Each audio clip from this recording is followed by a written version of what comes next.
আসসালামু আলাইকুম। আমি জেসমিন নেওয়াজ আমার কুকিং চ্যানেল থেকে আপনাদেরকে জানাই স্বাগতম।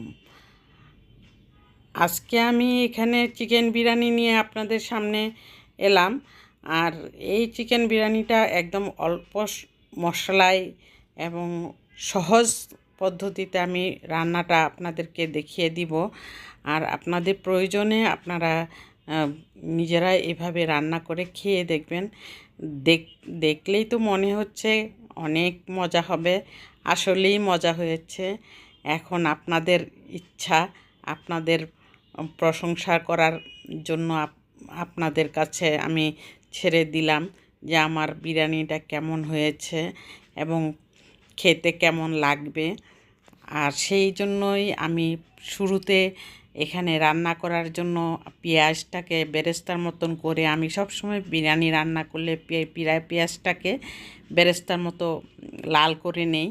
লাল করে নেওয়ার পর প্রথমেই দিয়ে দিলাম আদা রসুন পেস্টের পরে দিয়ে দিলাম বাদাম বাটা বলতে আমি আমার বাসায় প্রায়ই বিরিয়ানি রান্না করা হয়, এই জন্য কাজু বাদাম পেস্তা বাদাম না দিয়ে আমি ভাজা বাদাম বাজারে বিক্রি করে কেজি হিসাবে প্যাকেট করা, আর সেই বাদামের ভাজা বাদাম সেটা বাবুর্চিরাও রান্না করে ওই বাদাম দিয়ে।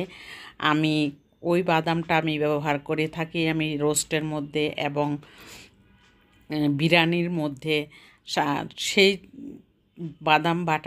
বাদাম পেস্টটা যদি দেওয়া হয় তাহলে বিরিয়ানি রোস্ট অনেক টেস্ট একটা গ্রান আসে।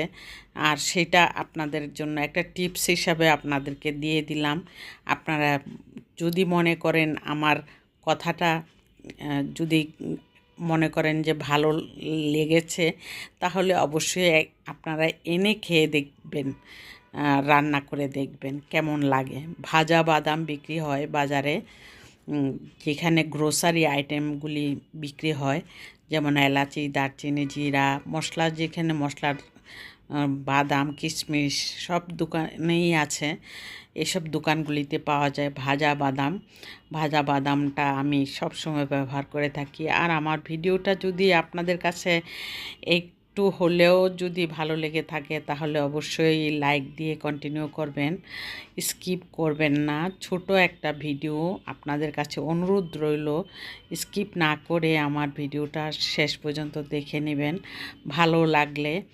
আর সাবস্ক্রাইব করে অল বাটনে প্রেস করে রাখবেন। আর আমি রোস্টটা রান্না করে নিলাম, রোস্ট বলতে বিরিয়ানির চিকেনটা রান্না করে নিলাম। আর এখানে পোলাওর চালটা আমি ধুয়ে ভিজিয়ে রেখেছিলাম। ভিজিয়ে রাখার পর আমি পেঁয়াজটাকে আবার বেরেস্তার মতো করে এখানে চালটা আমি ভেজে নিয়েছি অনেকক্ষণ। ভেজে নেওয়ার পরে যখন দেখেছি যে এখন পানি দেওয়া দরকার, তখনই আমি চিকেনটা দিয়ে দিলাম। দেওয়ার পর আমি পানি দিয়ে দিলাম। পানি দেওয়ার পর আলুটাকে দেখুন আমি সিদ্ধ করে সুন্দর করে কিন্তু মরিচের গুঁড়া আর লবণ দিয়ে ভেজে নিয়েছি। ভেজে নেওয়ার পরে আমি এখানে দিয়ে দিলাম একসাথে, আর এখানে একটু লাল মরিচের গুঁড়া দিয়ে দিলাম যাতে একটু টেস্ট ঝাল ঝাল আসে বিরিয়ানি। আর বিরিয়ানির মশলার প্যাকেটটাও দিয়ে দিলাম, দেখলেন তো আমি রাঁধুনির বিরিয়ানির মশলার প্যাকেটটা দিয়ে দিলাম। আর এখানে ঘিও দিয়ে দিব। এই পানি যখন দেওয়া হয় তখনই ঘিটা দিয়ে দিলে পুরার পোলাও বিরিয়ানি রোস্ট সব কিছুর মধ্যে মিলেমিশে যায়। আর যদি হয়ে আসার পর যদি আমি বিরিয়ানিতে ঘিটা দিই তাহলে এক সাইডে ঘি থাকবে আর এক সাইডে ঘি থাকবে না, এরকম হয়। আর গরম পানি দেওয়ার পর যদি আপনি ঘিটা দেন তাহলে কিন্তু সমস্ত ঘিয়ের ঘ্রাণটা কিন্তু পুরা বিরিয়ানিতেই আপনি পেয়ে যাবেন। এটাও একটা টিপস মনে করবেন।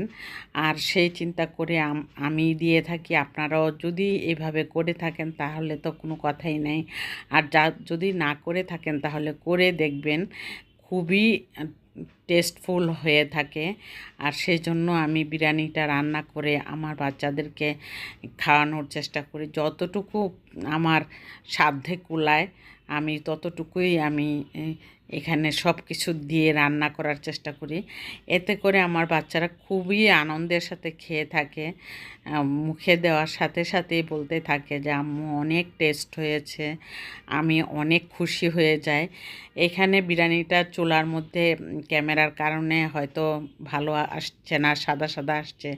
আসলে বিরিয়ানির কালারটা কিন্তু এরকম হয়েছে।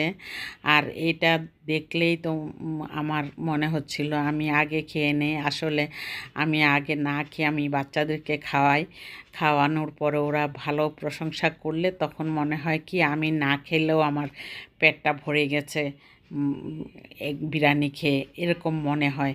কিন্তু আমি তারপরও আমার হাজব্যান্ডের সাথে বসে আমি খেয়ে নেই অল্প হলেও, কিন্তু আমি প্রশংসা শুনতে চাই।